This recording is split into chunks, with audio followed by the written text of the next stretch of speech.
김수미 씨가 어렸을 때 김수미의 아버지는 지게꾼이셨지만 항상 주변 사람들에게 사랑을 베푸는 모습을 보여주셨다고 하는데요. 김수미의 꿈은 원래 소설가였지만 집안 형편은 항상 어려웠고 고등학교 3학년 때 대학교 국어국문학과에 합격을 했지만 부모님이 돌아가시는 바람에 등록금을 마련할 수가 없게 되었죠. 김수미의 비극적인 인생은 어린 시절 10대 때 부모님 두 분을 1년 간격으로 연이어 여윈 것부터 시작해 젊어서부터 참으로 많은 마음고생을 했고 남편의 외도와 그로 인한 스트레스가 너무나 누적되며 결국 서둘러 갑자기 하늘로 떠나버린 것인데요. 김수미는 등록금 25만 원을 마련하지 못해서 이 세상에 나에게 25만 원을 줄 사람이 아무도 없구나라고 생각하면서 부모님의 산소를 찾아가 하염없이 눈물을 흘렸죠. 이후 김수미는 등록금을 마련하기 위한 아르바이트로 방송국에 들어갔다가 연기자가 되는데 과거 사진을 보면 대단한 미녀였다는 것을 알 수 있지만 묘하게도 아주 젊었을 때부터 나이가 든 배역을 많이 맡았습니다.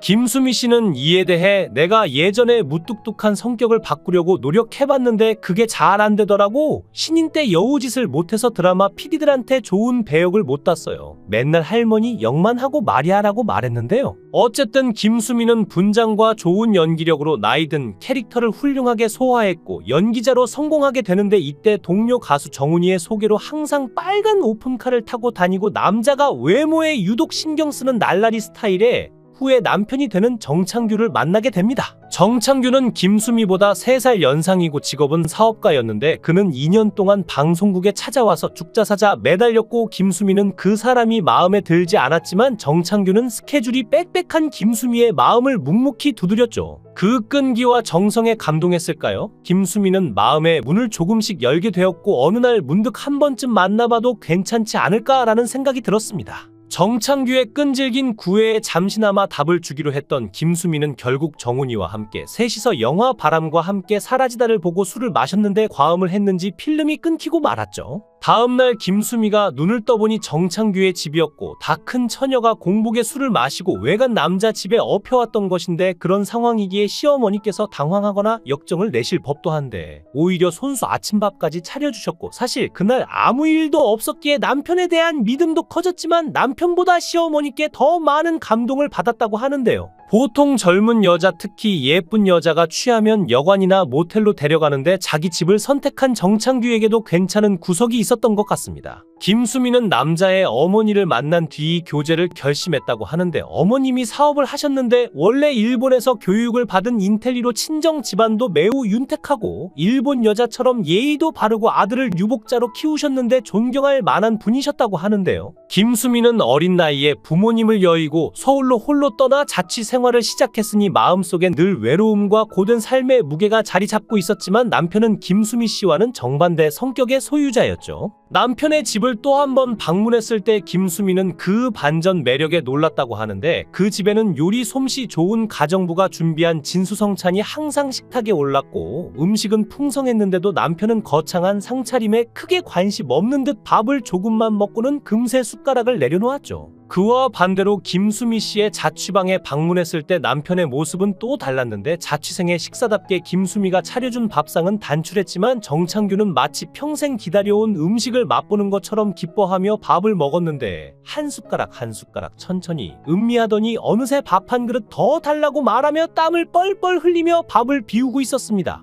이 사람에게 내가 매일 같이 밥을 차려주며 살면 어떨까? 김수미의 가슴속에는 서서히 신뢰가 쌓이면서 마음을 열게 되었는데요. 그런데 정창규는 김수미에게 프로포즈를 해야 하는데 너무 쑥스러워해서 자기 엄마한테 이야기를 했고 그래서 어느 날 어머님이 전화를 하셨는데 김수미는 어머님하고 차 마실 정도로 가깝진 않다라고 거절을 하게 됩니다. 그러자 열흘 있다가 정창규의 누나한테서 전화가 왔는데 우리 동생이 아직 어머니 회사에 있고 크게 철은 안 들었다. 그래도 참매는 착하다라고 말했고 김수미는 아직 철은 안 들었어요라는 말이 겸손인 줄 알았는데 나중에 결혼하고 보니 진짜였다는 걸 알게 되죠. 김수미가 아들과 딸을 한 명씩 낳게 되는데 정창규의 바람기는 아들을 임신하고 있을 때부터 본색을 드러내게 됩니다. 김수미가 임신 3개월째인 8월 달에 남편이 수영장에서 다른 여자들과 수영하고 있는 모습을 친구가 목격했다고 연락을 해와서 알게 되었는데 임신 중에 바람을 피는 남편의 행동이 이해가 가지 않았죠. 결국 집에 돌아온 남편을 보자마자 김수미는 파리채로 등짝을 때리면서 캐물었고, 그러자 남편이 내일도 수영하러 가야 하니까 자국 안 보이게 아래쪽을 때려달라고 부탁하니 그 상황이 어이가 없어 웃을 수밖에 없었는데요. 하지만 남편의 수영장 사건은 세 발에 피었는데 남편이 본격적인 바람을 피우기 시작했기 때문이죠. 첫 아이가 4살 때였고 둘째 딸아이를 임신한 지 8개월 됐을 때 남편이 바람 피운 사실을 알게 됐는데, 남편의 외도를 알게 된 순간 김수미는 깊은 배신감에 휩싸이게 되었는데요. 이런 상황에서 가만히 있을 수 없어 한마디라도 속을 털어내고자 내연녀를 찾아간 김수미는 마음속엔 배신감과 울분이 가득했지만 정작 내연녀와 마주쳤을 때 내연녀의 태도는 더욱 충격적이었습니다. 내연녀는 그를 찾아온 김수미 씨를 보고도 눈 하나 깜짝하지 않은 것은 물론 죄책감을 느끼며 다시는 만나지 않겠다고 사죄하기는커녕 오히려 두 눈을 부릅뜨며 김수미를 정면으로 노려보았죠. 언제 이혼해 주실 거예요? 내연녀의 입에서 나온 말은 차가웠고 이혼해달라는 당당한 요구는 김수미에게 깊은 상처를 남겼습니다. 그 순간 김수미의 머릿속에서 어떻게 이런 여자와 엮였을까? 어떻게 나를 이렇게 무시할 수 있을까? 라는 생각이 들었고 남편에 대한 분노와 실망이 걷잡을 수 없이 커졌죠. 한순간에 배신이라 생각했던 남편의 외도가 내연녀의 끊임없는 폭언과 도발로 인해 김수미를 한층 더 절망과 혼란에 빠뜨렸고, 김수미는 이제 이혼하자라는 말을 던지게 됩니다. 화가 머리끝까지 난 김수미는 남편을 억지로 끌고 나가 진짜로 이혼 서류를 작성하러 법원으로 향했는데, 남편도 상황이 심각해졌음을 느꼈는지 말없이 그녀의 뒤를 따랐죠. 법원에 도착하자마자 판사에게 다가가니 판사는 일단 주민등록증부터 내놓으라고 요청했습니다. 마치 결혼 생활에 종지부를 찍는 듯한 상황이었지만 그 순간 김수미의 머릿속에서는 작은 반전이 떠올랐는데, 사실 주민등록증은 가방 속에 있었지만 순간적으로 놓고 왔네요? 집에 두고 와버렸어요 라고 능청스럽게 둘러대고 말았고, 김수미는 그 말을 끝으로 남편과 함께 법원을 나서게 되었죠. 당시 김수미는 갓난 아들이 너무나 예뻐 그런 아들을 생각하며 자기 엄마가 평생 TV에 나올 텐데 아들이 TV를 보면서 우리 엄마는 왜 아빠랑 헤어졌을까? 이러고 평생을 살 거라고 생각하니 그 어린 것한테 가슴에 못을 박고 싶지 않아서 내가 참자 이렇게 생각을 했다고 하는데요.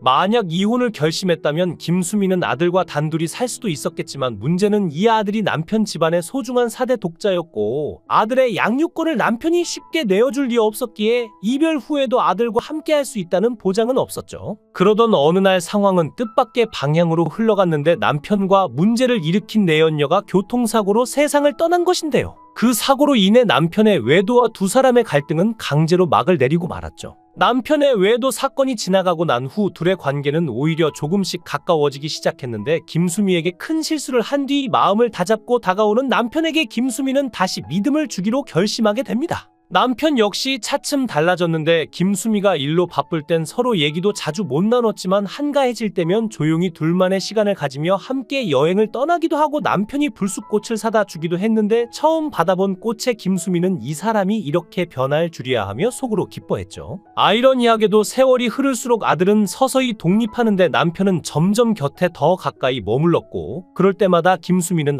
내가 잘 선택했구나 하는 생각까지 들게 되었다고 하는데요. 어려운 시간을 지나오며 진짜 인연이라는 게 어떤 건지 김수미는 남편과 함께 깨달아가고 있었죠. 그러면서 김수미는 부부 관계와 아이를 두고 한 가지 결론에 도달하게 됩니다. 부부 사이에 자식이 없다면 헤어지는 게 쉬울 수 있지만 아이가 있다면 그 아이가 커가면서 겪을 상처와 혼란을 생각한다면 이혼을 다시 생각해보라고 조언했는데요. 김수미는 만약 이혼 후에 재혼을 한다면 그 아이는 새 아버지를 아빠라고 부르게 될지도 모를 일이고 또 반대로 아이를 남편에게 맡기고 자신이 떠난다면 평생 길에서 엄마 소리만 들어도 가슴이 철렁 내려앉게 될 텐데 그런 순간을 견딜 준비가 되어 있지 않다면 이혼은 결코 쉽게 선택할 수 없다는 생각이 들었다고 합니다. 생전 어머니를 그리워해 어머니가 키우던 나팔꽃을 참 사랑했던 김수미 씨는 자신의 무덤에도 나팔꽃을 심어달라고 말했는데 그곳에서 어머니를 꼭 만나 평생을 행복한 시간을 보내시기를 바라겠습니다.